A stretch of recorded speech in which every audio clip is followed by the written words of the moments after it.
ಮೇಟಿಯವರು ಒಬ್ಬ ಸಂಭಾವಿತ ಸರಳ ಸಜ್ಜನಿಕೆಯ ವ್ಯಕ್ತಿ. ಅವರು 89ರಿಂದ ಇಲ್ಲಿವರೆಗೆ ಅನೇಕ ಚುನಾವಣೆಗಳಲ್ಲಿ ಗೆದ್ದಿದ್ದಾರೆ, ಸೋತಿದ್ದಾರೆ. ಅವರು 5 ಬಾರಿ ಶಾಸಕರಾಗಿದ್ದರು. ಒಮ್ಮೆ ಲೋಕಸಭಾ ಸದಸ್ಯರಾಗಿದ್ದರು, ಸಚಿವರಾಗೂ ಕೂಡ ಕೆಲಸ ಮಾಡಿದ್ರು. ಅಂತವರು ಇವತ್ತು ನಮ್ಮನ್ನ ಅಗಲಿದ್ದಾರೆ. ಅವರ ಆತ್ಮಕ್ಕೆ ಶಾಂತಿ ಸಿಗ್ಬೇಕಾದ್ರೆ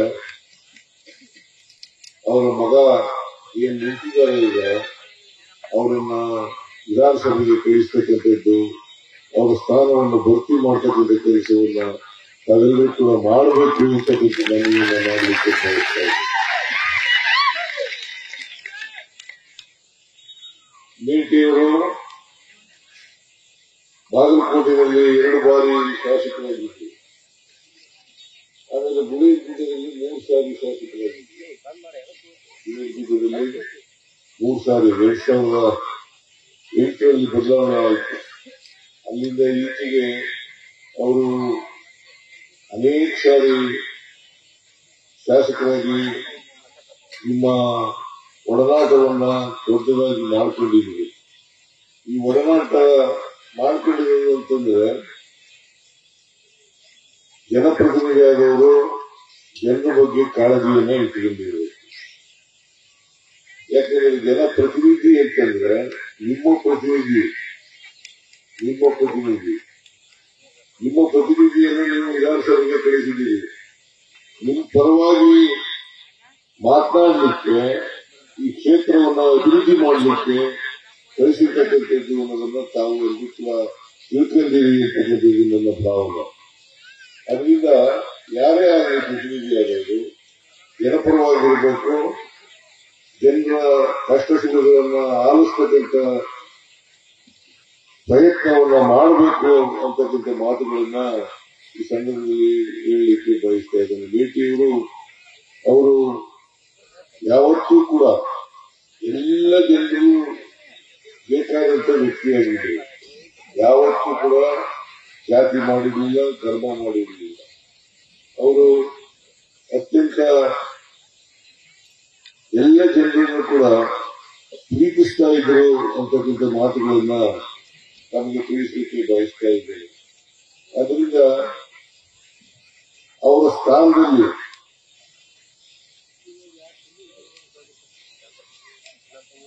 ಮೇಟಿಯವರ ಸ್ಥಾನದಲ್ಲಿ ನಿಂತು ಕೆಲಸ ಮಾಡಬೇಕಾದ್ರೆ ಅವರಂತೆ ಜನಪರವಾದಂತ ವ್ಯಕ್ತಿಯನ್ನ ತಾವು ಆಯ್ಕೆ ಮಾಡ್ಕೋಬೇಕು ಅಂತಕ್ಕಂಥ ಮಾತುಗಳನ್ನ ತಮಗೆ ತಿಳಿಸಲಿಕ್ಕೆ ಬಯಸ್ತಾ ಇದ್ದೇನೆ. ಅದರಿಂದ ನಾವು ಅವರ ಕುಟುಂಬದವರೇ ಆದಂತ ಉಮೇಶ್ ಮೇಟಿಯವರನ್ನ ಕಣಕ್ಕಿಳಿಸಿದ್ದೇವೆ. ಇನ್ನೂ 2 ವರ್ಷ ನಾವೇ ಅಧಿಕಾರದಲ್ಲಿರ್ತೀವಿ.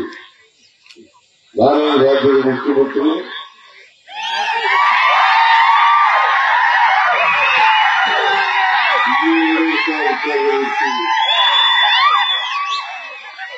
ಈ ಕ್ಷೇತ್ರದ ಅಭಿವೃದ್ಧಿ ಆಗಬೇಕಾದ್ರೆ ಕಾಂಗ್ರೆಸ್ಸಿನ ಪ್ರತಿನಿಧಿ ಆಯ್ಕೆಯಾಗಿ ಮಾತ್ರ ಮಾಡಲಿಕ್ಕೆ ಸಾಧ್ಯ ಆಗ್ತದೆ. ಅದನ್ನು ಉಮೇಶ್ ಮೇಟಿಯವರು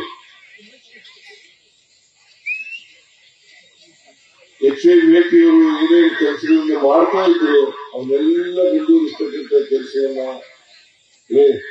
ಉಮೇಶ್ ಮೇಟಿಯವರು ಮಾಡ್ತಾರೆ ಅಂತಕ್ಕಂಥ ನಂಬಿಕೆ, ವಿಶ್ವಾಸ ಇದೆ ಅಂತಕ್ಕಂಥ ಮಾತುಗಳನ್ನ ನಮಗೆ ತಿಳಿಸಿ ನೀವು 9ನೇ ತಾರೀಕು ಮತಗಟ್ಟೆಗೆ ಹೋಗಬೇಕು.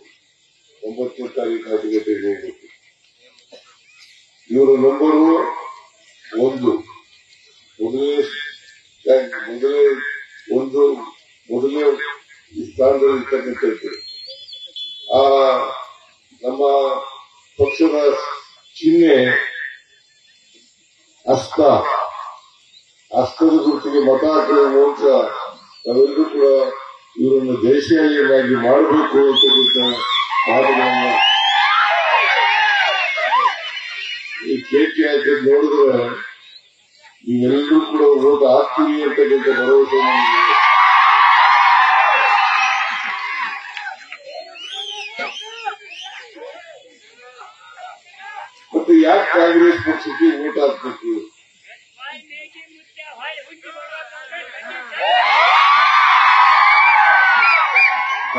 ಪಕ್ಷ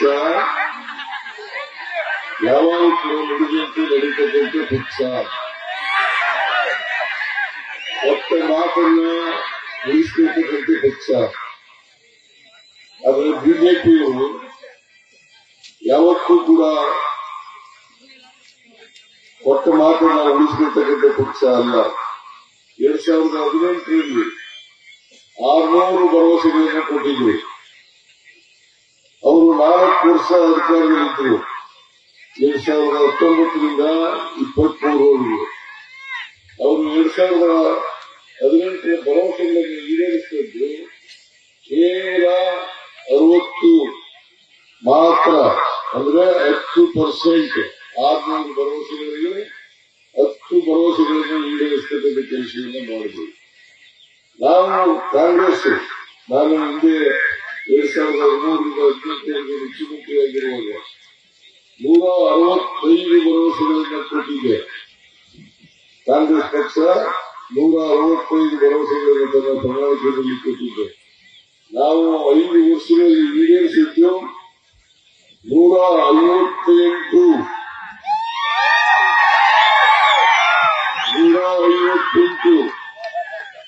ಇವುಗಳ ಜೊತೆಗೆ ಸುಮಾರು 30ಕ್ಕೂ ಹೆಚ್ಚು ಹೊಸ ಕಾರ್ಯಕ್ರಮಗಳನ್ನು ಮಾಡಬಹುದು. ಹಾಗಾಗಿ ನಾವು ಎಲ್ಲ ಭರವಸೆಗಳನ್ನು ಈಡೇರಿಸತಕ್ಕಂಥ ಪ್ರಾಮಾಣಿಕ ಪ್ರಯತ್ನವನ್ನು ಮಾಡಬಹುದು. ಅವತ್ತು ಕಡೂರು ದೇವರಾಜ ಅಭಿವೃದ್ಧಿ ನಿಗಮದಲ್ಲಿ ಸಾಲ ಮಾಡಿದ್ದವರು, ಅಂಬೇಡ್ಕರ್ ಅಭಿವೃದ್ಧಿ ನಿಗಮದಲ್ಲಿ ಸಾಲ ಮಾಡಿದವರು, ವಾಲ್ಮೀಕಿ ಅಭಿವೃದ್ಧಿ ನಿಗಮದಲ್ಲಿ ಸಾಲ ಮಾಡಿದವರು, ಆಮೇಲೆ ಅಲ್ಪಸಂಖ್ಯಾತರ ಅಭಿವೃದ್ಧಿ ನಿಗಮದಲ್ಲಿ ಸಾಲ ಮಾಡಿದವರು. ಇವೆಲ್ಲ ಸಾಲವನ್ನ ಮನ್ನಾ ಮಾಡತಕ್ಕಂಥ ಕೆಲಸವನ್ನ ಮಾಡಬೇಕು. ಬಡ್ಡಿ ಸಹಿತವಾಗಿ ಅವರೆಲ್ಲರೂ ಕೂಡ ಋಣಮುಕ್ತರನ್ನಾಗಿ ಮಾಡತಕ್ಕಂಥ ಕೆಲಸವನ್ನ ಮಾಡಬೇಕು. ಕರ್ನಾಟಕದಲ್ಲಿ ಮೊದಲನೇ ಬಾರಿಗೆ ಅದು ಕಾಂಗ್ರೆಸ್ ಸರ್ಕಾರ, ನನ್ನ ನೀತಿಗೆ ಸರ್ಕಾರ ಅಂತಕ್ಕಂಥ ಮಾತುಗಳನ್ನು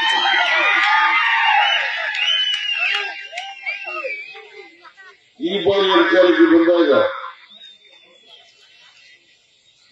591 ಭರವಸೆಗಳನ್ನು ಕೊಟ್ಟಿದ್ದು. ಈಗಾಗಲೇ ಸುಮಾರು 250 ಭರವಸೆಗಳನ್ನು ಈಡೇರಿಸಿದ್ದೀವಿ. ಇದ್ರ ಜೊತೆಗೆ 5 ಗ್ಯಾರಂಟಿ ಯೋಜನೆಗಳನ್ನು ಕೊಟ್ಟಿದ್ದೆ. 5 ಗ್ಯಾರಂಟಿ ಯೋಜನೆಗಳನ್ನು ಕೊಟ್ಟಿದ್ದೆ. ಶಕ್ತಿ ಯೋಜನೆ, ಗೃಹಲಕ್ಷ್ಮಿ ಯೋಜನೆ, ಗೃಹ ಜ್ಯೋತಿ ಯೋಜನೆ, ಅನ್ನಭಾಗ್ಯ ಮತ್ತು ಯುವ ನಿಧಿ ಅಂತಕ್ಕಂಥ ಕಾರ್ಯಕ್ರಮಗಳನ್ನು ಕೊಟ್ಟಿದ್ದೆ.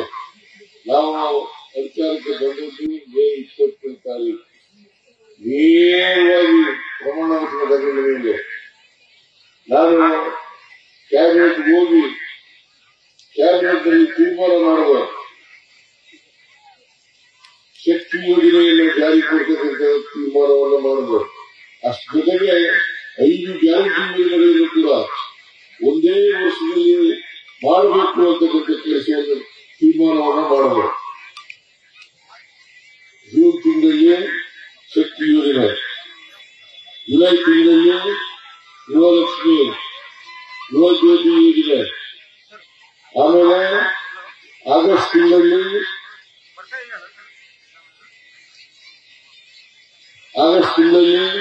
ಗೃಹಲಕ್ಷ್ಮಿ, ಅನ್ನಭಾಗ್ಯ ಯೋಜನೆ ಜುಲೈನಲ್ಲಿ ಮಾಡುವ. ಮತ್ತೆ ವಿವೇಕಾನಂದರವರ ಜನ್ಮದಿನ, ಆ ಜನ್ಮದಿನದಂದು ಶಿವಮೊಗ್ಗದಲ್ಲಿ ನಾವು ಈ ಯುವ ನಿಧಿ ಕಾರ್ಯಕ್ರಮವನ್ನು ಜಾರಿ ಕೊಡ್ತಕ್ಕಂಥ ಕೆಲಸವನ್ನು ಮಾಡಬಹುದು. ಅದರಿಂದ ನಾವು ಅಧಿಕಾರಕ್ಕೆ ಬಂದ ಒಂದೇ ವರ್ಷದಲ್ಲಿ 5 ಗ್ಯಾರಂಟಿ ಯೋಜನೆಗಳನ್ನ ಜಾರಿ ಮಾಡಬಹುದು ಅಂತಕ್ಕಂಥ ಮಾತುಗಳನ್ನು ತಮಗೆ ತಿಳಿಸಲಿಕ್ಕೆ ಬಯಸ್ತಾ ಇದ್ದೇನೆ. ಇಲ್ಲಿ ಮಹಿಳೆಯರು ಕೂತಿದ್ದಾರೆ. ಶಕ್ತಿ ಯೋಜನೆಯನ್ನು ಮಾಡುವ. ಶಕ್ತಿ ಯೋಜನೆಯಲ್ಲಿ 7 ಕೋಟಿ, ಈ ರಾಜ್ಯದ ಜನಸಂಖ್ಯೆ 7 ಕೋಟಿ. ಅದರಲ್ಲಿ 50% ಇರ್ತಕ್ಕಂಥ ಮಹಿಳೆಯರು 3.5 ಕೋಟಿ ಎಲ್ಲ ಮಹಿಳೆಯರಿಗೂ ಕೂಡ ಉಚಿತವಾಗಿ ಬಸ್ನಲ್ಲಿ ತಿರುಗಾಡ್ತಕ್ಕಂಥ ಕೆಲಸವನ್ನು ಮಾಡಬೇಕು. ಎಷ್ಟು ಸಾರಿ ಹೋಗ್ಬೋದು, ಎಷ್ಟು ಸಾರಿ ಬರ್ಬೋದು. ಸುಮಾರು 700 ಕೋಟಿ ಮಹಿಳೆಯರು ಇವತ್ತಿನವರೆಗೆ ಪ್ರಯಾಣ ಮಾಡಿದ್ದಾರೆ ಅಂತಕ್ಕಂಥ ಮಾತುಗಳನ್ನು ಏನಮ್ಮ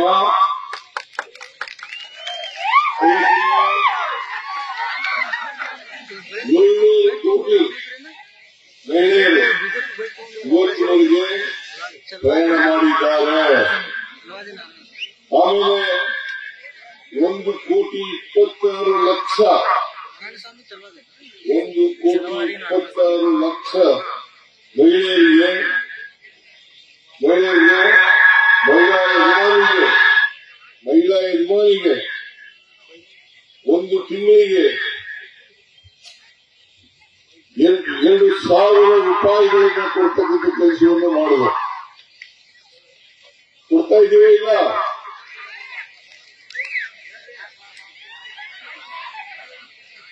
2,000 ರೂಪಾಯಿ, 1,26,00,000 ಜನರಿಗೆ ತಿಂಗಳಿಗೆ 2,000 ರೂಪಾಯಿ. ಗೃಹ ಜ್ಯೋತಿ 200 ಯೂನಿಟ್ ವರೆಗೆ ಫ್ರೀ ಕರೆಂಟ್.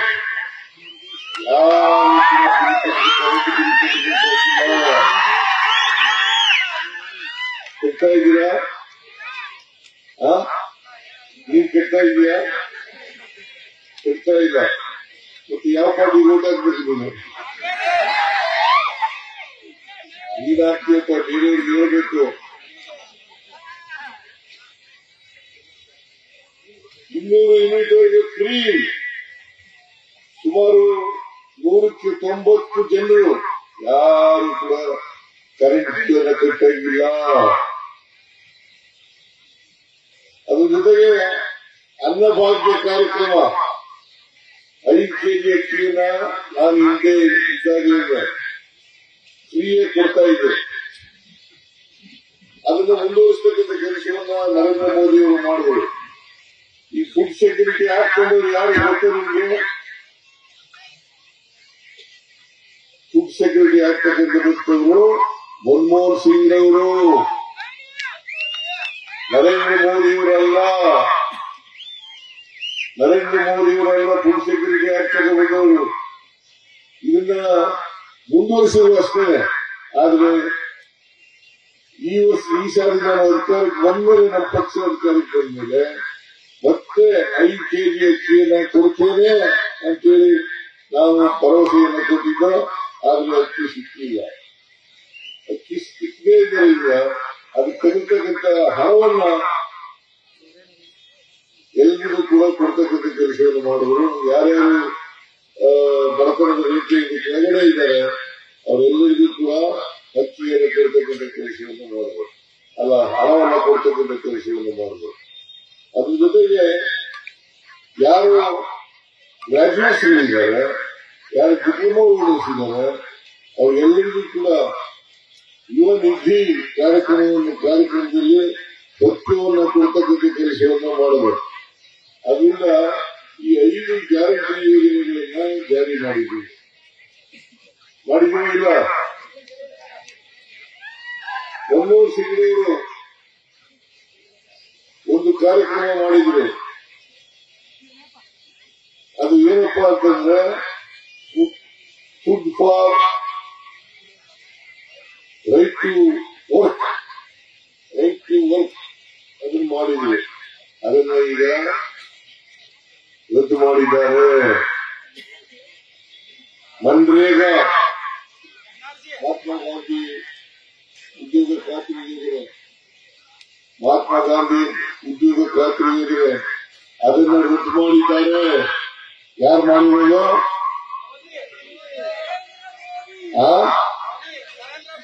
ನರೇಂದ್ರ ಮೋದಿಯವರು. ನಿಮ್ಗೆ ಕೋಪ ಬರಲ್ವಾ?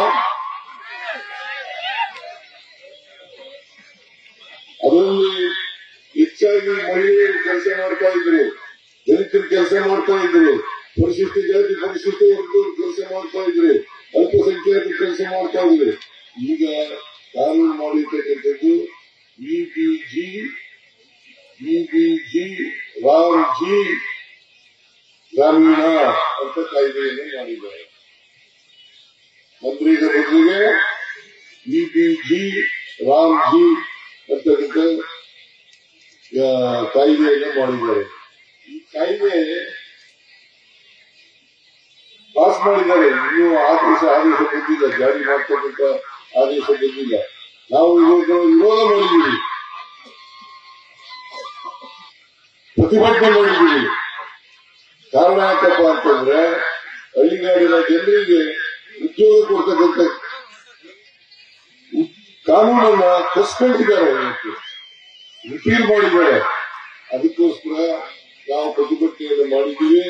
ಅದಕ್ಕೆ ಪರ್ಯಾಯ ವ್ಯವಸ್ಥೆಯನ್ನು ಮಾಡ್ತೇವೆ ಅಂತಕ್ಕಂಥ ಮಾತುಗಳನ್ನ ಈ ಸಂದರ್ಭದಲ್ಲಿ ಹೇಳಲಿಕ್ಕೆ ಬಯಸ್ತಾ ಇದ್ದೇವೆ.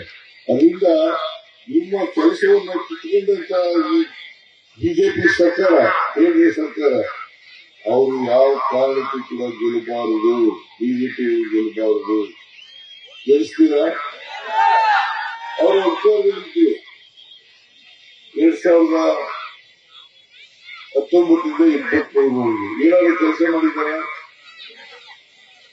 ಯಡಿಯೂರಪ್ಪನವರು ಮುಖ್ಯಮಂತ್ರಿ ಆಗಿದ್ರು, ಬಸವರಾಜ ಬೊಮ್ಮಾಯಿ ಅವರು ಮುಖ್ಯಮಂತ್ರಿ ಆಗಿದ್ರು.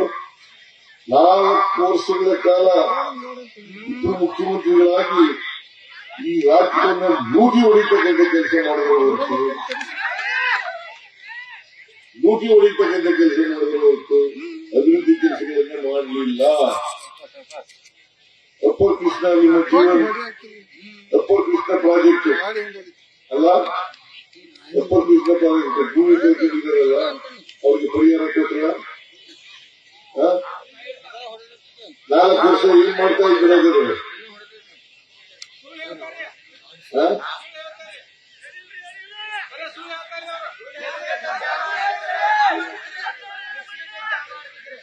ನಾಲ್ಕು ವರ್ಷಗಳ ಕಾಲ ಪರಿಹಾರವನ್ನು ಕೊಡಲಿಲ್ಲ, ಸಾಲ ಕೊಡಿದ್ರು.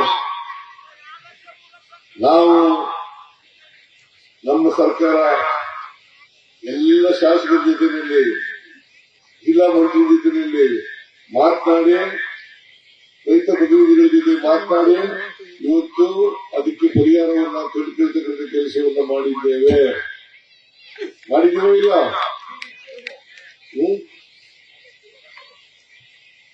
ಕುಸ್ಕಿ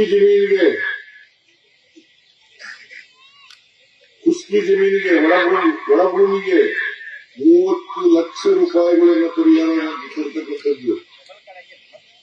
ನೀರಾವರಿ ಜಮೀನಿಗೆ 40 ಲಕ್ಷ ರೂಪಾಯಿಗಳನ್ನು ಪರಿಹಾರವಾಗಿ ಕೊಡ್ತಕ್ಕಂಥದ್ದು. ಈಗಾಗಲೇ ಆ ಪ್ರಕ್ರಿಯೆ ಚಾಲ್ತಿಯಲ್ಲಿದೆ. ಮೊನ್ನೆ ಮೆಡಿಕಲ್ ಕಾಲೇಜು ಬಾಗಲಕೋಟೆಯಲ್ಲಿ ನಾನು ಶಂಕುಸ್ಥಾಪನೆ ಮಾಡಿದೆ.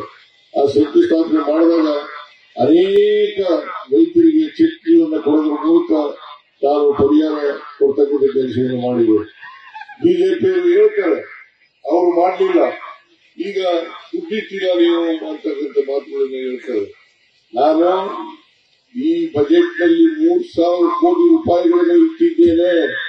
ಇನ್ನೂ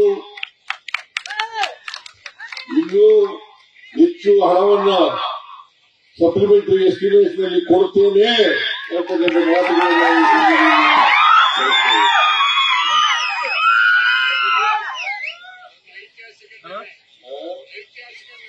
ಇದು ಒಂದು ಐತಿಹಾಸಿಕ ನಿರ್ಣಯ ಮಾಡಿದ್ರ, ಬಿಜೆಪಿ ಮಾಡಿದ್ರ. 4 ವರ್ಷದ ಕಾಲದಲ್ಲಿ ಇದ್ರಿಲ್ಲ, ಇಬ್ಬರು ಮುಖ್ಯಮಂತ್ರಿಗಳಾಗಿದ್ರಿಲ್ಲ, ಯಾಕೆ ಮಾಡಲಿಲ್ಲ? ಮಾಡಕ್ ಹೋಗ್ಲಿಲ್ಲ. ಅದಕ್ಕೋಸ್ಕರ ನಾವು ಪರಿಹಾರವನ್ನು ಪ್ರಾರಂಭ ಕೊಡ್ತಕ್ಕಂಥ ಕೆಲಸವನ್ನು ಪ್ರಾರಂಭ ಮಾಡಿದ್ದೀವಿ. ಜೊತೆಗೆ ಬಾಗಲಕೋಟೆಯಲ್ಲಿ ಒಂದು ಮೆಡಿಕಲ್ ಕಾಲೇಜು ಕೊಡಬೇಕು ಅಂತೇಳಿ ಅದು ಮೇಟಿಯವರ ಕನಸಾಗಿತ್ತು, ಎಚ್.ವೈ. ಮೇಟಿಯವರ ಕನಸಾಗಿತ್ತು. ಮೆಡಿಕಲ್ ಕಾಲೇಜ್ ಬೇಕು, ಯಾಕೆಂದ್ರೆ ಅವ್ರ ಮನೆಯಲ್ಲಿ ಯುವಜನ ಆ ಜನ ಮೊಮ್ಮಕ್ಕಳನ್ನ ಡಾಕ್ಟರ್ ಮಾಡಿದ್ದಾರೆ. ಅವರು ಡಾಕ್ಟರ್ ಅಲ್ಲ ನಿಜ, ಆದ್ರೆ ಡಾಕ್ಟರ್ ಮಾಡಬೇಕು ಅಂತಕ್ಕಂಥದ್ದು ಅವರ ಕುತೂಹಲ. ಅವರ ಆಸಕ್ತಿ. ಅದರಿಂದ 6 ಜನರನ್ನ ಡಾಕ್ಟರ್ಗಳನ್ನು ಮಾಡಿ ಬಡವರ ಮಕ್ಕಳು ಡಾಕ್ಟರ್ಗಳಾಗಬೇಕು, ಇಂಜಿನಿಯರ್ಗಳಾಗಬೇಕು, ಸೈಂಟಿಸ್ಟ್ಗಳಾಗಬೇಕು, ಲೆಕ್ಚರರ್ಗಳಾಗಬೇಕು ಅಂತಕ್ಕಂಥ ಅವರ ಮನದಲ್ಲಿದ್ದಂತ ಆಸೆ. ಅದಕ್ಕೋಸ್ಕರ ಬಾಗಲಕೋಟೆಯಲ್ಲಿ ಒಂದು ಮೆಡಿಕಲ್ ಕಾಲೇಜ್ ಆಗಲೇಬೇಕು ಅಂತೇಳಿ 16-17 ಇಸ್ವಿ ಅವತ್ತಿನಿಂದ ಕನಸು ಕಾಣ್ತಾ ಇದ್ದೆ. ನಾನು ಈ ವರ್ಷ 25-26ರಲ್ಲಿ ಘೋಷಣೆಯನ್ನ ಮಾಡಿದೆ. ಮೆಡಿಕಲ್ ಕಾಲೇಜನ್ನ ಬಾಗಲಕೋಟೆಯಲ್ಲಿ ಸರ್ಕಾರಿ medical college, private medical college ಅಲ್ಲ, ಸರ್ಕಾರಿ ಮೆಡಿಕಲ್ ಕಾಲೇಜಿನ ಅದು ಅವರ ಕನಸು, ನೇಟಿಯವರ ಕನಸು. ಇವತ್ತು ಬಾಗಲಕೋಟೆಗೆ ಸರ್ಕಾರಿ ಮೆಡಿಕಲ್ ಕಾಲೇಜು ಬಂದಿದ್ರೆ ಅದಕ್ಕೆ ನೇಟಿಯ ಕಾರಣ ಅಂತ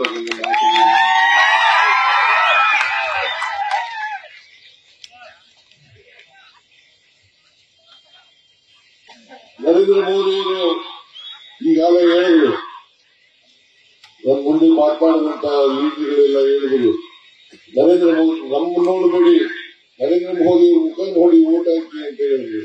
ನರೇಂದ್ರ ಮೋದಿ ಅವರು ಏನಾದ್ರು ಮಾಡಿದ್ದಾರೆ? 12 ವರ್ಷ ಆಯ್ತು ಪ್ರಧಾನಮಂತ್ರಿಯಾಗಿ, 12 ವರ್ಷ ಆಯ್ತು. ಏನ್ ಹೇಳಿದ್ರು?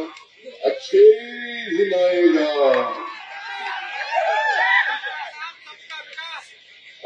सबके साथ सबके साथ सबके विकास. ಎಲ್ಲರೂ ನಾಶ ಮಾಡುವರು ಅಷ್ಟೇ, ಸತ್ಯ ವಿಕಾಸ ಆಗಲಿಲ್ಲ. ಸತ್ಯನಾಶ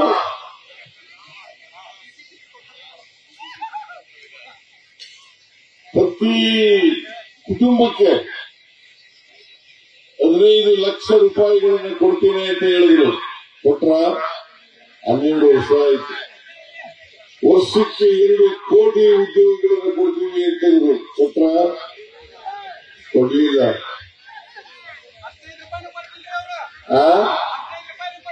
15 ರೂಪಾಯಿನೂ ಕೊಡ್ಲಿಲ್ಲ, 15 ಪೈಸೆನೂ ಕೊಡ್ಲಿಲ್ಲ. ರೈತರ ಆದಾಯ 20 ಮಾಡ್ತೇನೆ. ರೈತರ ಆದಾಯವನ್ನ ಅಂದ್ರೆ 1 ಲಕ್ಷ ಬರ್ತಾ ಇದ್ರೆ 7 ಲಕ್ಷ ಮಾಡ್ಬಿಡ್ತೀನಿ ಅಂತ ಮಾಡಿದ್ರ. ಮತ್ತೆ ನರೇಂದ್ರ ಮೋದಿ ಅವರು ನಮಗೆ ಬಿಜೆಪಿ ಹೇಳ್ತಾರೆ, ಸಿದ್ದರಾಮಯ್ಯನವರು ಸಾಲ ಮಾಡಿದ್ರು, ಸಾಲ ಮಾಡಿ ಈ ರಾಜ್ಯವನ್ನು ಸಾಲಗಾರರಾಗಿ ಈ ರಾಜ್ಯದ ಜನರನ್ನು ಸಾಲಗಾರರಾಗಿ ಮಾಡಿಬಿಟ್ರು ಅಂತ ಹೇಳ್ತಾರೆ. ನರೇಂದ್ರ ಮೋದಿ ಅವರು ಸಾಲ ಮಾಡಿದ್ದಾರೆ ಜೊತೆ ನಿಮಗೆ ಅವರು ಅಧಿಕಾರಕ್ಕೆ ಬಂದಾಗ ಸ್ವಾತಂತ್ರ್ಯ ನಂತರದಿಂದ ಈ ದೇಶದಲ್ಲಿ ಸಾಲ 53,11,000 ಕೋಟಿ. 53,11,000 ಕೋಟಿ. ಈಗ ಎಷ್ಟಿದೆ ಗೊತ್ತ ಸಾಲ? 218 ಲಕ್ಷ ಕೋಟಿ. 218 ಲಕ್ಷ ಕೋಟಿ. ಇವರು ಎಷ್ಟು ಸಾಲ ಮಾಡಿದ್ದಾರೆ ಅಂತಂದ್ರೆ 165 ಕೋಟಿ ರೂಪಾಯಿಗಳನ್ನು ಸಾಲ ಮಾಡಿದ್ದಾರೆ. 165 ಲಕ್ಷ ಕೋಟಿಗಳು ಸಾಲ ಮಾಡಿದ್ದಾರೆ. 165 ಲಕ್ಷ ಕೋಟಿ ಇವುಗಳನ್ನು ಸಾಲ ಮಾಡಿದ್ದಾರೆ. ಇವ್ರು ಇರ್ಬೇಕಾ? ಇವ್ರ ಪಕ್ಷದ ಅಭ್ಯರ್ಥಿ ಗೆಲ್ಬೇಕಾ? ಗೆಲ್ಲಬಾರದು. ಯಾವ ಕಾರಣಕ್ಕೂ ಗೆಲ್ಲಬಾರದು. ಅದಕ್ಕೋಸ್ಕರ ನೀವು ಉಮೇಶ್ ಲೇಟಿಯವರನ್ನ ಗೆಲ್ಲಿಸ್ಬೇಕಲ್ವಾ? ಲೇಟಿಯವರ ಆತ್ಮಕ್ಕೆ ಶಾಂತಿ ಸಿಗಬೇಕಲ್ವಾ?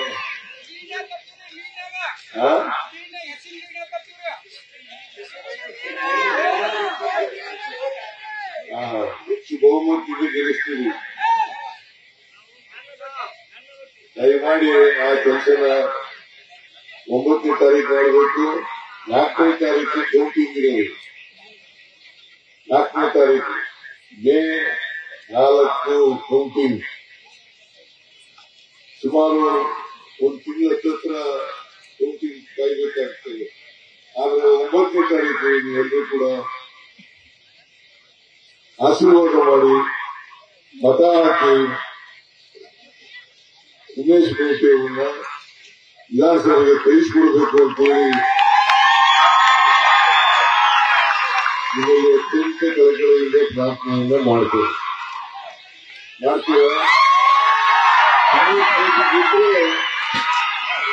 ನನ್ನ ಶಕ್ತಿ ಬರ್ತದೆ. ನಮ್ಮ ಸರ್ಕಾರಕ್ಕೆ ಇನ್ನೂ ಶಕ್ತಿ ಬರ್ತದೆ, ಇನ್ನೂ ಒಳ್ಳೆ ಕೆಲಸಗಳನ್ನು ಮಾಡಲಿಕ್ಕೆ ಸಾಧ್ಯ ಆಗ್ತದೆ ಅಂತಕ್ಕಂಥ ಮಾತುಗಳನ್ನು ಹೇಳಿ ನಿಮಗೆ ನಮಸ್ಕಾರ ಮಾಡಿ.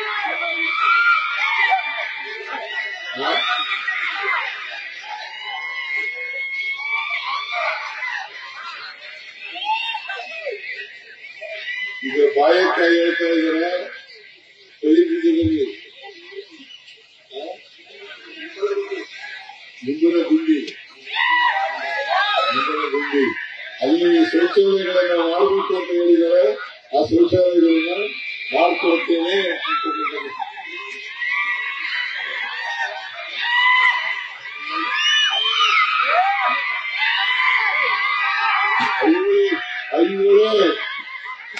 ಐವಳೆ ಸ್ಥಳಾಂತರ ಮಾಡ್ತಕ್ಕಂಥ ಕೆಲಸವನ್ನು ಕೂಡ ನಮ್ಮ ಸರ್ಕಾರ ಮಾಡ್ತದೆ ಅಂತಕ್ಕಂಥ ಮಾತುಗಳನ್ನು